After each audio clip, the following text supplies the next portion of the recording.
l'esprit de groupe. Essayez d'effectuer des feedbacks en équipe. Discutez des stratégies, discutez des forces et des faiblesses. Établissez aussi un travail de concentration individuelle et collective.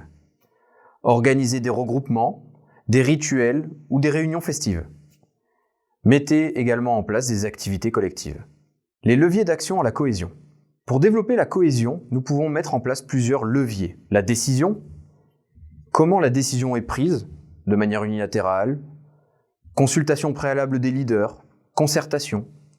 Sur quoi? L'environnement de l'équipe, les comportements, les capacités, tout ce qui est compétences, habilités. Les valeurs, l'identité, qui sommes-nous? Les missions et stratégies. Et pourquoi? Au service du leader, de l'objectif des individus, du système. Il y a également la contribution. Comment ces contributions sont-elles déterminées, réparties et mesurées en fonction de chacun? Comment les différents joueurs se sentent responsables de l'échec ou de la réussite commune? Il y a également le fonctionnement.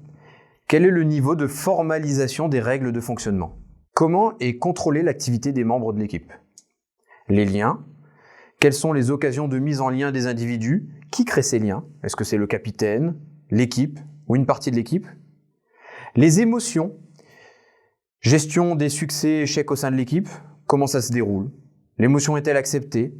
Est-elle trop présente? Est-ce qu'il y a du plaisir de travailler ensemble? Et l'essence. Est-ce que l'ambition est commune au sein du groupe? Est-ce que les valeurs sont partagées au sein du groupe? Il faut faire attention parce que la cohésion s'entretient ou se perd. On peut faire de la cohésion avant la compétition, tout ce qui est rites, réunions, des regroupements, on choisit le lieu, on choisit un maillot commun, un chant, une danse, des cris collectifs.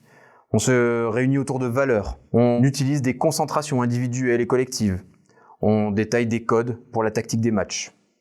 Et après, on réeffectue des regroupements.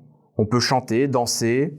On effectue aussi nos rituels, des réunions festives, un début de réflexion sur la prestation, une sorte de débrief. L'idée générale est que l'équipe doit mieux se connaître, accepter les remarques d'autres joueurs facilement et se respecter les uns les autres. Comment choisir son leader, son capitaine? Le leader doit répondre à plusieurs valeurs. Intégrité, qui regroupe l'honnêteté, la sincérité. La compétence, il doit connaître les qualités techniques qu'il faut pour son activité et les qualités de chacun des individus de son collectif. La cohérence, c'est tout ce qui est lié à la fiabilité, prévisibilité et le sens du jugement. Il faut qu'il soit loyal, désir de protéger l'autre et de ne pas lui faire perdre la face. Et il faut qu'il soit aussi ouvert, désir de partager librement toutes les infos et les idées.